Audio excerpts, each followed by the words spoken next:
Morning, Chris. Let's start here. The Patriots continue to add to their coaching staff. Todd Downing is the new wide receivers coach. I don't know if you know anything about Todd Downing. Todd Downing's been around for a while. He started his coaching career at 19. He's been an offensive coordinator for a couple of teams, including Mike Vrabel's Tennessee Titans. Yeah. But my larger point here is it feels like there is a lot more experience on this coaching staff than the one that we saw last year. Look, last year's coaching staff had some veterans, Jerry Montgomery, Alex Van Pelt, Drew Wilkins, all had been in the game for a while, but this feels like a bit of a departure from the group that we saw last year. How do you think that manifests itself with the players on the field, in the locker room, and does that matter to a player? Um, I mean, yes and no. I mean, I think listen, you have Josh. I mean, Alex Van Pelt was a solidified, experienced offense coordinator in this league, but I think that you're setting the tone. You're sending a different message to this team that, all right, listen, the new coach. I've been here before. I coached the tight ends. But Braves is. I don't think he's really going to harp on any of that. To be like, "Look, I'm putting together the best possible team that I can. It's going to start with my coaching staff, right? We'll let the draft play out. We'll let free agency play out. But my first job, my first responsibility is okay. Well, who's going to be coaching these guys and who's going to be getting these guys prepared to play games? So he's bringing in guys. He's brought in Josh. He's got his guy. Terrell from. Was down in Tennessee with them. It seems like he's creating a staff of guys who not only listen. I was with Todd. He's a very bright. He was offensive coordinator, but I think he was like. I want to say I was with him in Buffalo. Was I with hmm him? That would make sense. Yeah, that would match Yeah. up. So he was in The Buffalo. timeline would match up there. So he's a smart guy, man. I mean, he's a guy that can be a soundboard for Josh. He's a soundboard for any of the offensive staff. He knows what he's doing. He's going to be a guy that's going to be able to coach the room. He's going to be able to coach what Josh wants to do. So yeah, I think it's great, right? But again, I think we're just going to continue to kind of see that trend that Braves is going to put together a staff of guys that A, he trusts, B, have been in this league, C, they probably have either coached a position before or know how to coach the position. We're not going to see, listen, I got nothing against all the guys in New England and whatnot, but there's some positions that were being coached by guys that never played the position before. hmm And to me, when you play in the National Football League, you expect to be coached by the best. You're playing against the best. I would expect to be coached by the best, not just having your head coach be the best. That kind of goes down the line. So that never sat well with me. That it was you got all pro and Super Bowl safeties and corners and receivers or whatever it is. You know what I'm alluding to. Yeah, yeah. And I that never sat well with me. I don't care what you're being told to say. Well, I will say this that and I would think, and I don't want to put words in your mouth here, but given even if a guy didn't play in the National Football League, I think you might kind of excuse him if he'd been a coach at a very high level for a very long time. Sure, absolutely.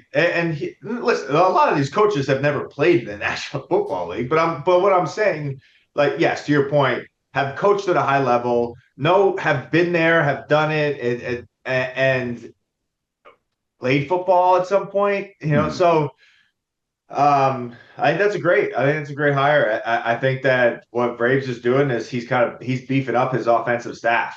I'm sure that Josh has some heavy input on who he thinks can really help this team, so that Braves doesn't have to worry about it.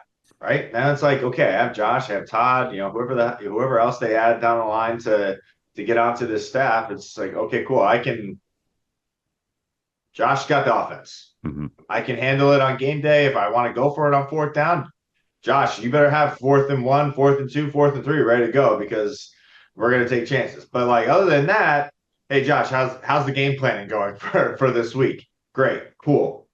I don't have to stress about that. Let me focus on defense, special teams, and just being a head coach of this football team. So yeah. Love it. I love the direction that this is going. And I think I never even answered your question, but I think that as a player, I think you got to be excited that we're adding Yeah. guys, that we're beefing up this team. And I think that's exciting as a player that's on this roster right now. You have to be looking at the moves that Vrabel is making and saying he's making these with full intention of coming in here and winning football games. We're not just hiring my buddies. We're not just bringing in my college guys from that I was roommates with, that I played with, that are going to now coach linebackers who never played linebacker. We're not seeing that right now. No. So maybe there might be some assistants down the line that he wants to bring along, but now the big positions and the ones that need the most help, he's checking boxes right now. So I think it's great. It's exciting. And still, these are kind of little things that move the needle a little bit. But the draft and free agency is really Mhm. what we're going to see. What type of team does Ravens want this to be? Does he want to win now, or are we like building again? So those are the things that I'm looking forward to seeing. One of the things that's moving the needle up here, at least when it comes to off-season news regarding the Patriots, is, and you kind of bring up the idea of Rabes hiring his guys. There is a line of thinking up here that says Vrabel is forcing his guys on Josh McDaniels. Josh McDaniels is not being, quote unquote, allowed to fill out the offensive side of the ball when it comes to the coaching staff. First of all, do you see that as a thing? And second of all, as a player, have you ever been on a team where there was a disconnect between a head coach and a coordinator, where a head coach put, let's say, a running backs coach in there that maybe the offensive coordinator didn't necessarily want? And how did that play out over the course of the year? No, I would say most of the staffs I was on, there was always pretty clear cut communication between head coach and coordinators, or it didn't ever seem like there was ever somebody that a coordinator didn't want coaching that position, because at the end of the day, they can control that. Listen, if they're not doing their job or getting the guys prepared, then they really don't belong out there. But you're talking about practicing, you're going to have 10 minutes with them on the practice field. So make sure that YouTube some good drills or something that you can do with guys. At the end of the day, it really comes down to how well can you prepare these guys. So, watching film, getting them, practice stuff, all that kind, whatever. But listen, Josh, to me, as long as he has people in that room that he can trust and that he knows are going to work hard, which I know Todd is. I was around him in Buffalo, so I know what he can do and what he's capable of. Those are just like-minded people that are going to prepare. They're going to get these guys prepared. They love football. They eat, sleep, breathe this sport, and Todd's going to be doing a lot of that in New England. So. It would be. I'm curious to see what the rest of the staff looks like. Tight ends is a bit in that. Another big position to fill out. And then, did we hire James Ferentz? Is that a thing? Is he coming No, to? no, it's actually Doug Marrone Oh, that's is right. We hired is the Doug. So offensive yeah, line another coach guy now. I've been Well, around. hold So the conspiracy theory here is that Doug Marone is a guy who's going to woo Cam Robinson, who's going to be a free agent, so you're going to be out of the offensive line there. But that actually brings me back to another question on that we were talking a little bit before. He's a former head coach, yeah. and I think that helps this staff as well. And I don't know if the head coach last year might have been secure enough in having another former head coach on staff. I don't want to dive too deep into a conspiracy theory here, but I think that's also maybe part of the conversation. I don't want to get you off track too. You were talking about some other stuff too, but I the I think dynamics of the coaching that's staff are kind of coming together. yeah. I think that makes a lot of sense, though. I mean, I don't think really anyone had any interest in coming to work with Gerard. They didn't know anything about him. We know what Vrabel's about. He's coaching this league. We know what type of coach he's going to be. So, and I think that he's hiring guys. Doug Marone is a great he was a decent head coach in some places, but offensive line is his bread and butter. So he's bringing in guys that are going to be able to focus on. All right, cool. I got Doug Marone doing the offensive line. Todd, I'm sure he's coached receivers at some point, but he also knows he's going to know this offense from back to front and front to back, right? So he's going to be able to coach exactly how Josh's offense is very detail oriented. We all know that. We've talked about it. So he needs a guy that's going to be saying, cool, this is a dig route. We're going to be 2 yards outside the numbers. If you're, from the far hash, you move it in the yard, you get it. You have to inside release. If you don't inside release, do not get on. You're not going to be on the field, right? If it's a choice route, you got to get your depth. You got to be able to read the defense. So he's going to be able to help these young guys in this room, right? There's going to be a lot of that. We're going to learning how to diagnose one high, two high safety, be able to see that on the run. If it's two high safety, our route changes. If it's a single high safety, our route changes. So I think Todd's going to be a guy that, and Doug is going to be a guy. I mean, a guy that works. I was around him. I enjoyed him as a head coach. He liked me, gave me an opportunity. So, he's a hard ass, and I think you kind of need that in that room. We're going to have to get our shit together on the offensive line, and he's going to be a guy that's going to want to get that done. He's not going to take anything from anybody.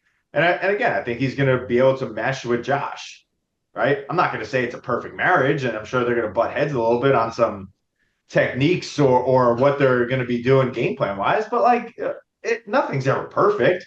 At the end of the day, you're going to do what Josh wants. So, and if history, Josh has got the resume to back it up, man. I mean, his stuff works if it's done effectively and done right. So I don't really care if Josh has a say, and if that's what they're saying, whatever. I mean, Braves is bringing in guys that know how to coach football and are going to be able to, especially let's just talk about those two positions specifically, need help, right? We need help getting these guys up to speed. And those two guys are going to help get Josh's offense communicated toward those both position groups. I love this. Few Hogan guys on the staff this year. Oh, yeah? There's some Hogan guys. This sounds like watching you light up when talking about Todd Downing. Yeah. You need the Hogan. There's something to that. I'm telling you.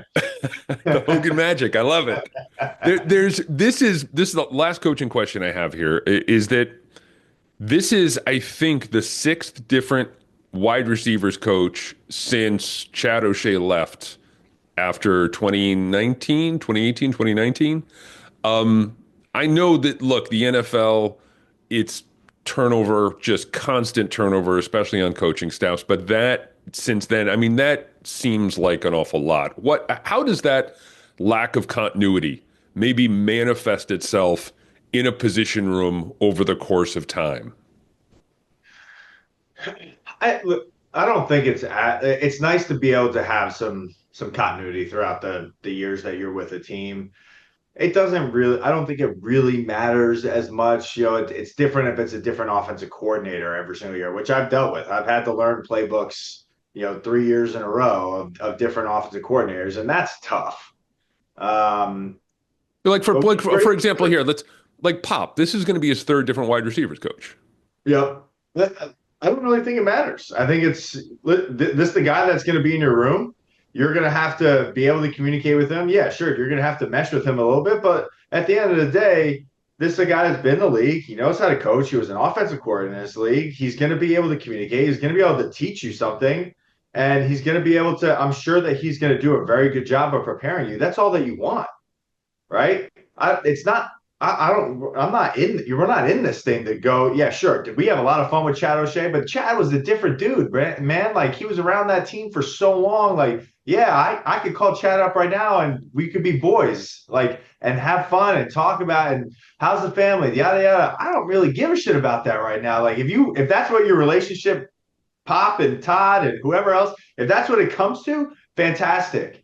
But if it doesn't, this guy has a job to do, and it's to get a young receiver room who is not, in everyone's eyes, very talented, which I don't believe. I think there's a lot of talented guys in that room, but they're young, and you guys need someone that's going to be able to teach Josh's offense, is going to be able to show the film, get you guys to practice well, get you guys to run block well, be a guy that's going to be able to prepare you for everything and anything that you're going to see. And I think that Todd can be is a good addition to this roster, to the coaching staff, and is going to be a guy that's going to be able to handle that. So if I'm a guy like Pop Douglas or Kendrick Bourne, as long hey, you've been in the league for a little bit. Hey man, I really this works for us. For pre-practice routine. This was a good drill. Sure, communicate that kind of stuff. I certainly did throughout my years. As I like doing this kind of stuff. If he has some other wrinkles that he wants to add in there, then just do it. Right? You're not none of these kids are in a position to be like, I don't want to do that. Yeah. Bro, you won freaking 3 games last year. Like, no. We're in a position to say whoever's in our room, be excited about it. And let's get that energy going very early on, and then just, hey man, like blood, sweat, and tears, man. This guy Todd's gonna be one of those guys that's gonna be in it to win it, right? And I'm sure he's gonna have a lot of energy. He always did when I was around him, so I think that you're gonna be able to feed off that sort of thing. And I listen, I like the hire. I think it's really good for that room. I want to shift gears here a little bit.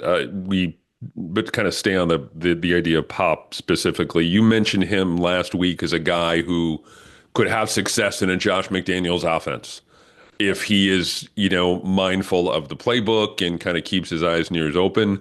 Are there some other guys? I was struck by that, but you specifically pointed out Pop, and obviously, look, a lot of that goes back to your experience as a wide receiver. But are there some other guys on that team who could see an increased role while working with a guy like Josh McDaniels? The first guy for me that came to mind was Antonio Gibson.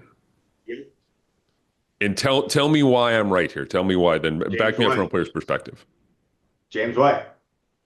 I mean, we can go down the line of guys that have been in a Josh offense that are capable of doing more than one thing. I mean, he's an interesting running back because he does have some pass catching ability, but he also has early down running back capability. So he's going to be a guy that I think Josh is going to have out there and put in a lot of different positions. That being said, like his role is going, if I'm, and I'm speaking for Josh right now, and I probably shouldn't because who knows where his brain is at and where this offense is going to go. But if Antonio Gibson and we come back and he's that second back who could realistically be the starter, but I think that he's more in that James White role where he comes in, he's going to be able to be put in our empty sets, or we're going to be able to spread him out and move him around and create matchups. There's one thing that I don't think we really ever talked about last year was like, oh man, we really love this matchup. Josh is obsessed with matchups. I'm going to get Antonio Gibson on a linebacker, and he's going to run the choice route all day long against a linebacker because I know he's going to be able to beat him, or he's going to be able to run, this specific route because I know in this set they're going to be in 12 personnel and a linebacker is going to have to run, so like those are the things, like those are how Josh thinks. Gibson is one of those guys that I think could be, walk into next year and 2025, 2026 was the end, man. He had 50, 60 catches because of how we used them. So I think that he has to be prepared for that sort of role. And that's a lot, man. He's going to have to take on a lot, and a lot of responsibility will fall on him learning the offense and learning how to run routes and be a receiver, and which he's shown that he can do. But again, detail oriented, right? I mean, these guys have to walk into whenever we start, right? We start in mid-April because we have a new head coach. We're going to have a month before or a couple weeks before everyone else starts. Details, man.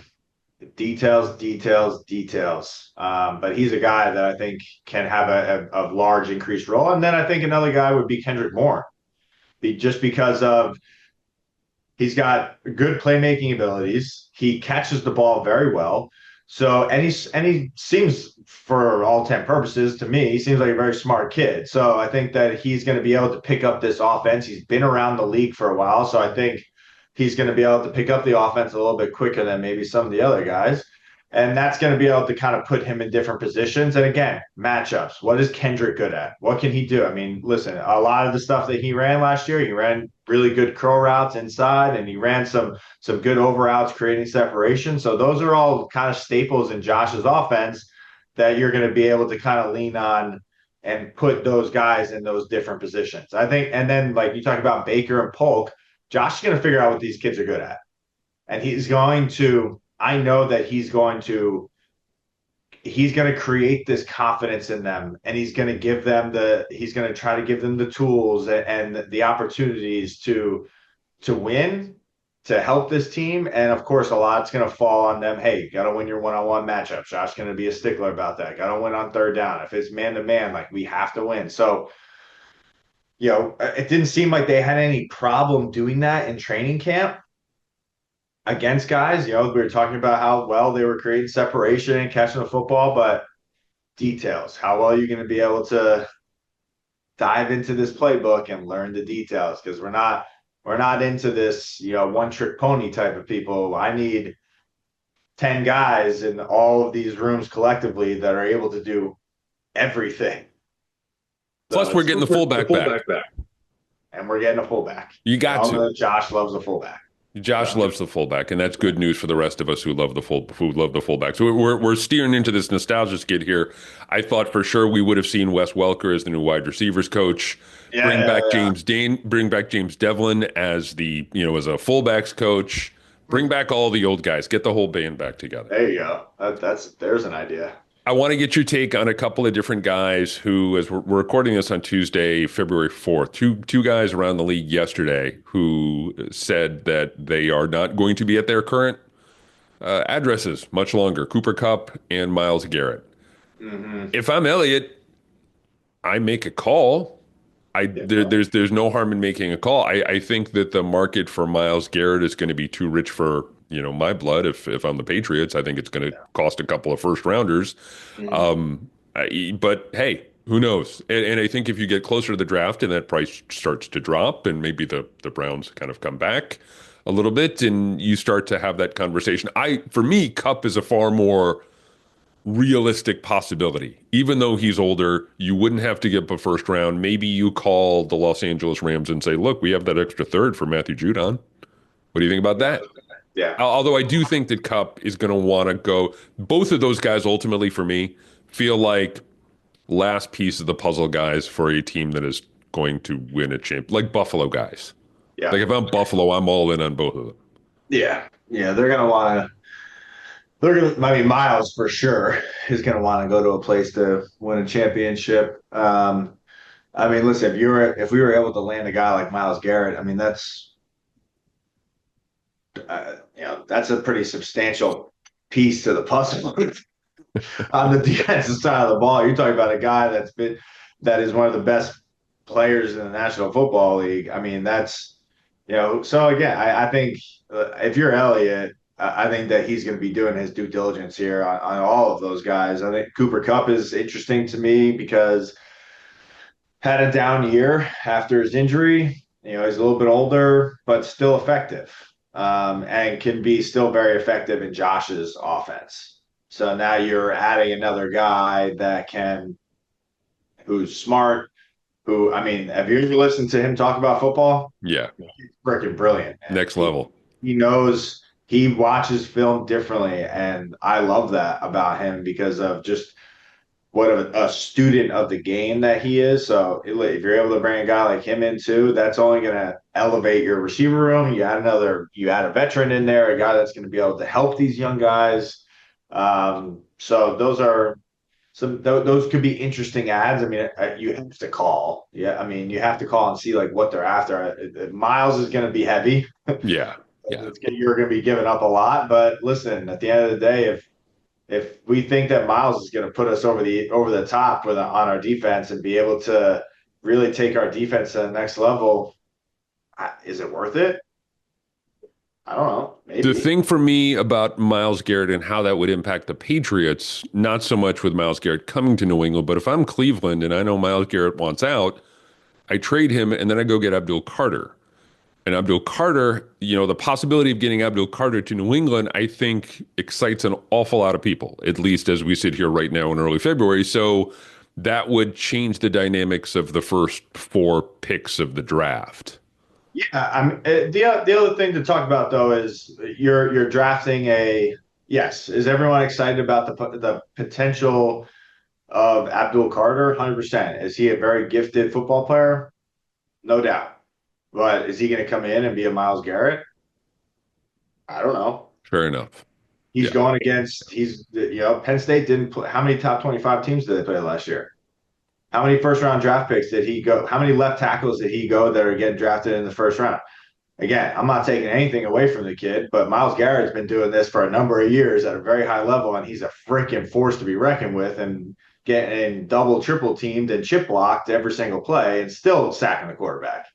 So is Abdul Carter going to be able to do that? Who's also undersized? He's not undersized, but he's not as big as He's Myles. he's he's not Myles Garrett. He's not Not. he He's doesn't have not. the professional resume that Myles Garrett has, which is completely fair. But it's just the idea of how that would impact New England, and maybe if New England is thinking about Abdul Carter, how all that kind of shakes. It's a whole domino effect at this time of year with the draft and free agency and just the whole team building process. Yeah, totally.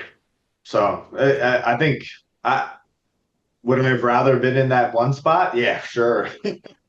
But I still think being in that four spot, there's a lot of doors that can open here, and there's going to be a lot of teams that are going to make some moves or that want players early on. So come draft night, it should. I think New England's phone is going to be ringing. So it'll be interesting to see what Elliott and Braves what they decide to do. Do you think that's going to be Joe Milton's legacy in New England? The guy who cost them the number one pick in So 2024? I really hope not because I ate every single word that I ever talked I about love Joe the kid. Milton. I And love the kid. I do. I heard him talk, and I loved his attitude afterwards when everyone's hating on him for he's like, dude, I had a chance to go out and play in the national football game in a football game, and I was going out there. I don't know how much of this is true. He said he only knew that he was going to be playing pretty much right before he went in. Yeah. So yeah, guess what? This kid prepared like he was going to play. He knew everything that he was going to do, and he went out there and balled. So screw everyone else. Joe Kid is going to have a place in this league because of what he did on that game, in that game. Well, you know what, too? This is the other thing that his performance, and look, he's not, he was doing it against, third string guys, and I get all that, but I think his performance certainly solidified the fact that he's the number two quarterback going into 2025. And it's going to be Drake, it's going to be him. He's not going to unseat Drake, but you feel comfortable enough to say, all right, we can let Jacoby walk because he's a free agent and he's going to go do whatever he's going to do in 25. But Joe is going to be the backup, and then you're going to probably go get an undrafted free agent or what a late round guy is your a developmental guy for that third overall quarterback for that I'm backup. good with that. I mean, Yeah, I think it really depends on what Jacoby is going to be at, what he's going to want for agency, but which I don't think is going to be relatively too high. yeah. So if you can bring Jacoby back at a low price and he could be a backup, right now sitting here, I'm somewhat confident in Joe being the backup because I think that he's going to continue to grow. He's got a lot of athleticism. I think that Josh would love it probably a chance to kind of work with it. Two young guys that he's going to be able to shape and mold and teach this game to. So, and they both are very athletic kids. And that opens a lot of doors for him and Josh's offense. All right, it's Super Bowl week.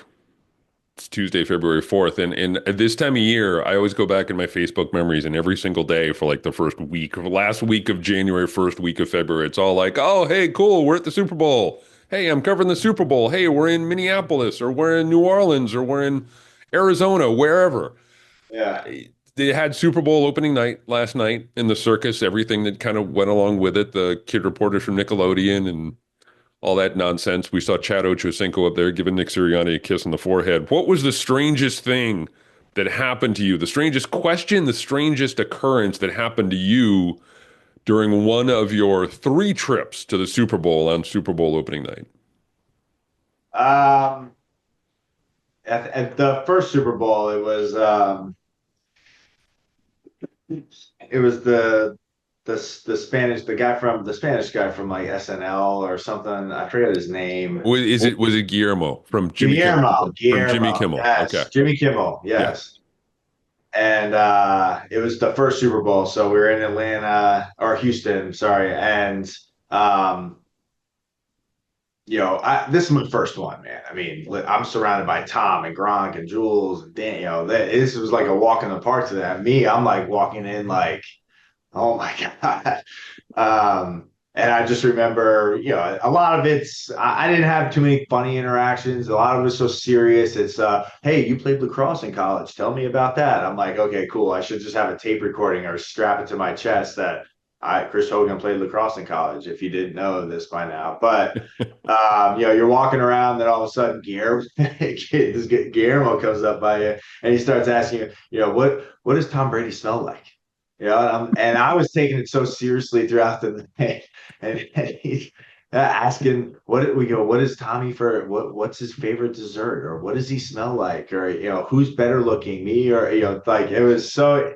There were some funny interactions that first Super Bowl that I had with him, and he was going up to all the guys and asking some like ridiculous questions, and it was fun, man. That opening night it's a cool. I mean, the first one I'll never forget just because it's just I mean, that whole week is just an experience, man.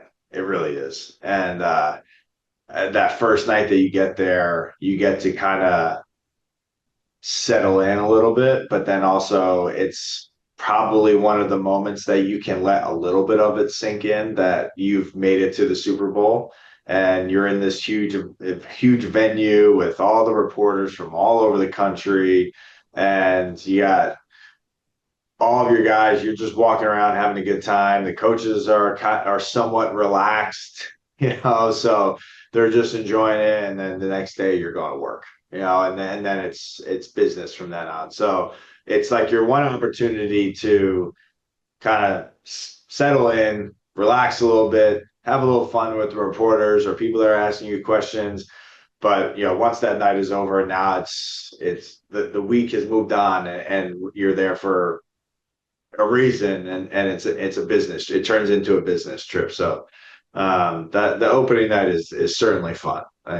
You got to enjoy it, have to. Most of these guys on both rosters have been here before. This is they played, they were in the Super Bowl a couple of years ago. For guys who are going through it for the first time, what sort of advice would you give them? Enjoy it. It goes by so fast, man. Sunday's going to be here before you know it.